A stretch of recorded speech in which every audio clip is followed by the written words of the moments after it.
तमाम देखने और सुनने वालों को खुशामदीद।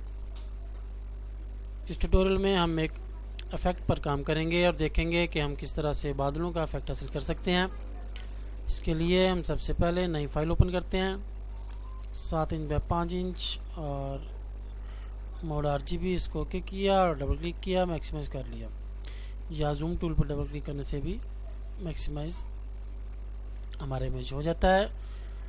इस पर हमने ये करना है कि डी प्रेस करेंगे कीबोर्ड से, तो ब्लैक और वाइट जो हमारे डिफ़ॉल्ट के फोरग्राउंड और बैकग्राउंड के कलर हैं वो यहाँ पर आ जाएंगे।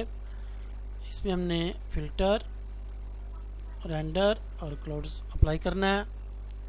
और अब फ़िल्टर, रेंडर और डिफरेंस क्लाउड्स, ये बहुत ही डार्क हो गया है। इसको हम दोबारा से यहाँ से सबसे ऊपर मौजूद है कंट्रोल F, यहाँ से भी अप्लाई कर सकते हैं। मेरे ख्याल से ये ठीक हो गया।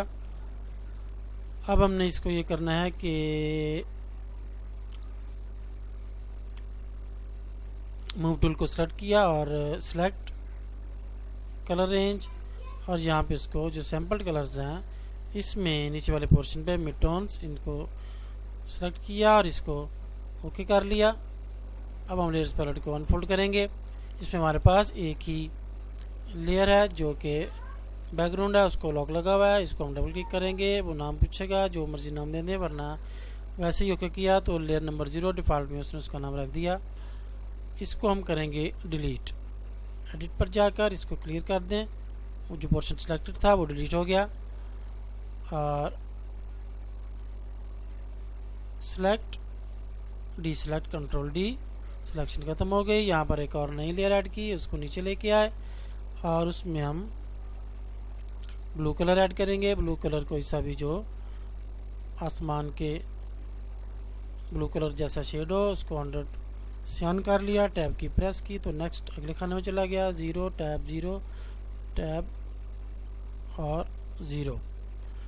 और मैं यही कर लेता हूँ, आप जौन सा कलर चाहें इसमें ऐड कर सकते हैं। नीचे वाली लेयर सिलेक्टेड है और हमारे पास फोरग्राउंड में ब्लू कलर मौजूद है। हमने अभी वो उसकी सेटिंग दी थी, ऑल डिलीट प्रेस किया तो नीचे वाली लेयर में वो कलर फिल हो गया। अब ऊपर वाली लेयर जो बादलों वाली थी उसको सिलेक्ट करेंगे और नीचे मौजूद small F button, blending options, इसमें हम जाएंगे जी कलर ओवरले।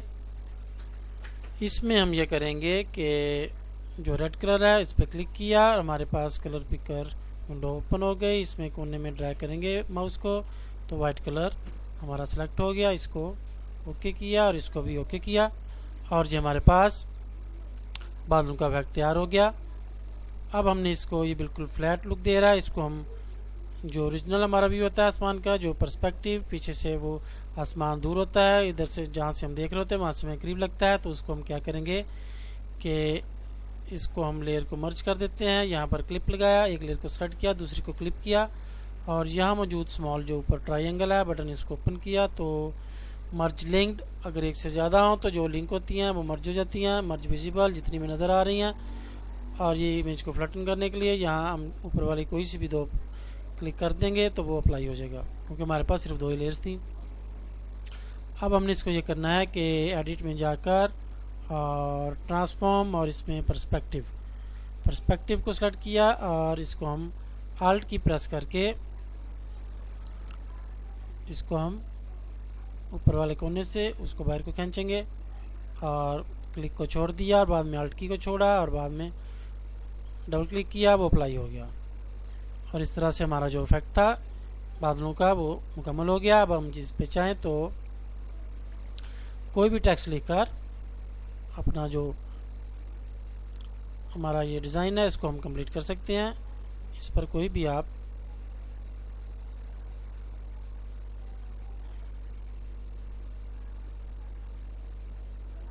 कुछ भी लिखकर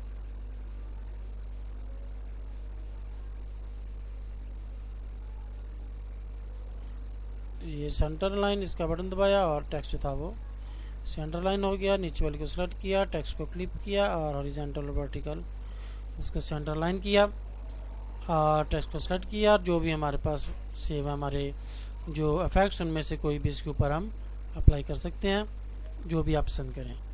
और इस तरह से हमारा जो बैकग्राउंड का हमने एक इफेक्ट, क्लाउड्स इफेक्ट तैयार किया, वो बिल्कुल मुकम्मल हो गया। उम्मीद है कि ये इफेक्ट आपको पसंद आएगा और आप इस तरह से बादल बनाकर अपनी इमेजेस में, अपने डिज़ाइंस में इस्तेमाल करेंगे।